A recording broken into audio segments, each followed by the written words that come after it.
Halo adik-adik semua, bagaimana kabar kalian semua? Kakak berharap semuanya dalam keadaan yang sehat-sehat dan selalu semangat ya. Terutama di hari ini, kita mau sama-sama mendengarkan cerita firman Tuhan. Adik-adik, sekarang kakak mau ajak kamu untuk membaca Alkitab kita di dalam Yesaya 62 ayat 1 sampai yang kelima. Kita baca sama-sama ya. Oleh karena Sion, aku tidak dapat berdiam diri. Dan oleh karena Yerusalem, aku tidak akan tinggal tenang.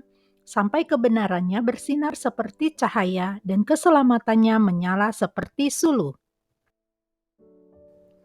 Maka bangsa-bangsa akan melihat kebenaranmu, dan semua jejak akan melihat kemuliaanmu. Dan orang akan menyebut engkau dengan nama baru, yang akan ditentukan oleh Tuhan sendiri. Engkau akan menjadi mahkota keagungan di tangan Tuhan, dan serban kerajaan di tangan Allahmu. Engkau tidak akan disebut lagi yang ditinggalkan suami, dan negerimu tidak akan disebut lagi yang sunyi. Tetapi engkau akan dinamai yang berkenan kepadaku dan negerimu yang bersuami. Sebab Tuhan telah berkenan kepadamu dan negerimu akan bersuami. Sebab seperti seorang muda belia menjadi suami seorang anak darah, demikianlah dia yang membangun engkau akan menjadi suamimu. Dan seperti girang hatinya seorang mempelai melihat pengantin perempuan, demikianlah Allahmu akan girang hati atasmu.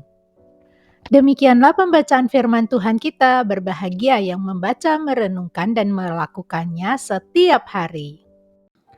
Adik-adik semua, pernah gak sih kamu lihat teman kamu yang sedang merasa sedih, marah, takut, malu, khawatir, bingung, ataupun yang lainnya? Kira-kira apa sih yang bisa kita lakukan dan kita katakan kepada teman atau saudara dalam keadaan yang tidak baik seperti itu? Di dalam Alkitab diceritakan tentang seorang yang bernama Yesaya. Saat itu Yesaya melihat teman-teman sebangsanya yaitu bangsa Israel sedang dalam masalah dan mereka sedih sekali. Nah, kira-kira apa ya yang dilakukan oleh Yesaya dan apa yang dikatakan oleh Yesaya? Adik-adik, Yesaya adalah pelayan Tuhan.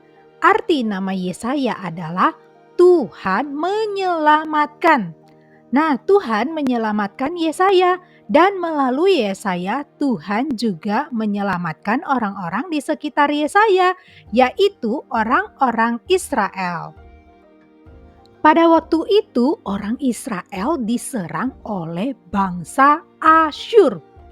Saat itu bangsa Asyur itu menang. Kemudian bangsa Asyur menguasai dan menjajah orang Israel.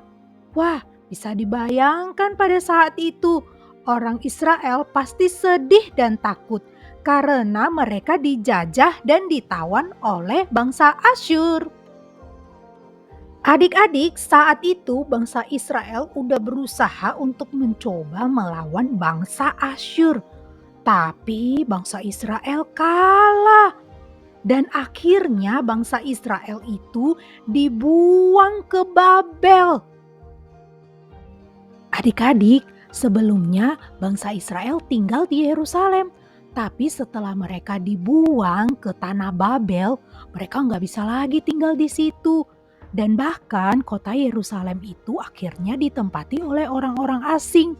Wah, mereka sedih sekali karena mereka nggak bisa tinggal lagi di tempatnya. Dan mereka juga takut dan khawatir di tempat pembuangan, yaitu di Babel. Singkat cerita, ada satu bangsa yang mempunyai kekuasaan yang sangat besar, yaitu bangsa Persia. Saat itu bangsa Persia akhirnya menang melawan bangsa Asyur. Jadi orang-orang Israel akhirnya bisa mendapatkan kebebasan. Mereka tidak lagi ditawan atau dijajah oleh bangsa Asyur. Makanya orang Israel yang tadinya tinggal dalam pembuangan di Babel, mereka lalu dipulangkan ke kampung halaman mereka, yaitu di kota Yerusalem. Kira-kira gimana ya perasaan mereka? Ya pasti ada senang, tetapi mereka juga takut loh, khawatir dan bingung harus bagaimana membangun kota mereka. Tapi saat itu ada seorang pelayan Tuhan yaitu Nabi Yesaya. Nabi Yesaya memberikan semangat untuk bangsa Israel supaya mereka bisa bangkit. Dan Yesaya juga memberikan semangat supaya mereka membangun kembali kota asal dan juga bait Allah di Yerusalem. Nah, orang-orang Israel pada saat itu merasa terhibur oleh kata-kata Yesaya dan mereka menjadi semangat lagi. Akhirnya orang-orang Israel dengan semangat mereka mau membangun kembali kota mereka dan membangun kembali bait Allah. Adik-adik, cerita hari ini ngingetin kita kalau kita melihat teman yang lagi sedih, takut, marah, bingung, ataupun yang lainnya, kita bisa melakukan sesuatu atau mengatakan sesuatu yang bisa menghibur mereka. Nah, adik-adik, ternyata hal ini juga pernah dilakukan oleh Dodo kepada Boni. Saat itu Dodo melihat Boni sedang sedih dan takut. Nah, kira-kira apa ya yang dilakukan oleh Dodo? Mari kita saksikan. Boni, main yuk. Enggak, Adok. Boni lagi enggak semangat nih. Boni kenapa? Kok kamu sedih dan takut kusut gitu? Bon, ceritalah sama Dodo. Ada apa? Iya, Boni lagi takut nih. Soalnya besok kan giliran Boni yang disuntik vaksin. Oh, suntik vaksin. Iya. Oh, besok giliran Boni ya? Kemarin sih Dodo udah. Oh, Dodo kemarin udah. Gimana? Kamu takut nggak? Kayaknya Dodo nggak takut ya. Kayaknya Dodo berani ya. Enggak juga sih, Bon. Dodo juga sebenarnya takut. Dodo takut disuntik. Takut sakit juga, Boni. Iya, Boni juga takut sama jarum suntik. Kan serem. Terus, jadinya kok kamu tetap berani sih, Dok, disuntik? Iya, Bon. Soalnya kemarin ada kakak Nia, papa, dan mama yang menemani dan menghibur Dodo. Jadi lumayan berkurang deh takutnya Dodo. Maksudnya kayak gimana sih, Dok? Coba jelasin deh. Iya, Bon. Dodo sebenarnya juga takut disuntik. Tapi mama kasih tahu kalau vaksin ini nolong kita supaya sehat, supaya nggak gampang kena corona. Kalau kita semua nggak kena corona, nanti coronanya pergi deh. Iya, kalau itu mah Boni udah tahu. Tapi walaupun Boni tahu, tapi kan Boni tetap takut, Dok. Ya, Dodo waktu itu memang nggak langsung hilang juga sih takutnya. Tapi papa ingetin Dodo, kalau ada Tuhan Yesus yang temenin dan akan jaga Dodo. Jadinya Dodo lebih berani. Ah, gitu. Terus waktu disuntik, Dodo nangis nggak? Ya, hampir nangis sih, Bon. Tapi nggak jadi. Karena ternyata disuntik nggak sakit gimana kok. Dikit aja tahu. Oh, gitu ya, Dok. Kalau gitu Boni nggak terlalu takut lagi sih sekarang. Boni jadi lebih berani sih denger kata-kata dari Dodo. Iya, bagus, Bon. Dodo akan doain kamu juga ya, supaya Tuhan Yesus tolong Boni, jaga Boni waktu Boni lagi divaksin. Iya, makasih banyak ya, Dok. Dodo udah hibur Boni, udah doain Boni dan kasih semangat buat Boni. Dodo sangat baik banget. Boni seneng deh. Ya, sama-sama, Boni.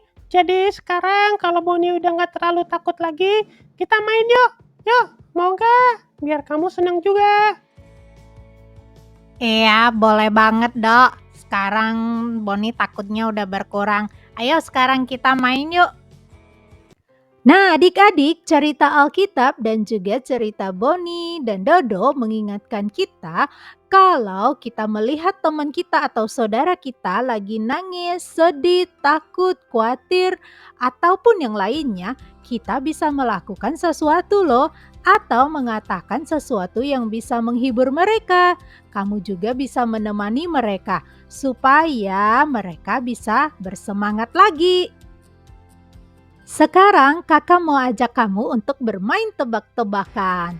Kita akan menebak kira-kira apa yang akan kamu lakukan dan yang akan kamu katakan ketika menemui teman kamu yang sedang dalam kondisi tidak baik. Ayo kita mulai. Kira-kira apa yang akan kamu katakan dan kamu lakukan ketika kamu melihat adik-adik kamu yang sedang menangis karena tidak bisa mengerjakan PR? Apakah kamu akan mengatakan, "Kok gitu aja nangis sih? Cengeng banget." Atau kamu akan mengatakan, "Adik, kamu kenapa menangis? PR-nya susah ya? Sini kakak bantu." Kira-kira apa ya jawaban yang tepat? Kamu bisa menebaknya. Dan tentu saja jawaban yang tepat adalah, "Adik, kenapa kamu menangis? PR-nya susah ya? Sini kakak bantu." Nah, adik-adik, ini adalah kata-kata yang baik ketika kita menemui adik kita yang sedang susah karena PR-nya.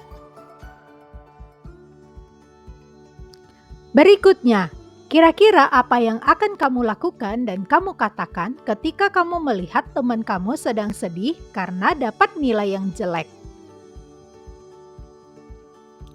Apakah kamu akan membiarkan saja dan berkata, "Ya, salah sendiri, emang gak pinter sih"? Ataukah kamu akan berkata, "Kamu salahnya di mana? Ayo kita coba perbaiki dan kita belajar sama-sama supaya nanti kamu bisa dapat nilai yang bagus." Tentu saja jawabannya adalah, "Kamu salah di mana? Ayo kita perbaiki dan kita bisa belajar bersama." Nah, inilah yang bisa kamu katakan ketika teman kamu lagi sedih karena nilainya yang kurang bagus. Kamu bisa berkata yang bagus ya. Berikutnya, kira-kira apa yang akan kamu katakan dan yang kamu lakukan ketika kamu melihat temanmu yang takut dengan kucing? Apakah kamu akan berkata, "Ya ampun, gitu aja takut. Penakut banget sih." Ataukah kamu akan berkata, "Oh, nggak apa-apa, nggak usah takut. Ini kucingnya nggak gigit kok, kucingnya baik."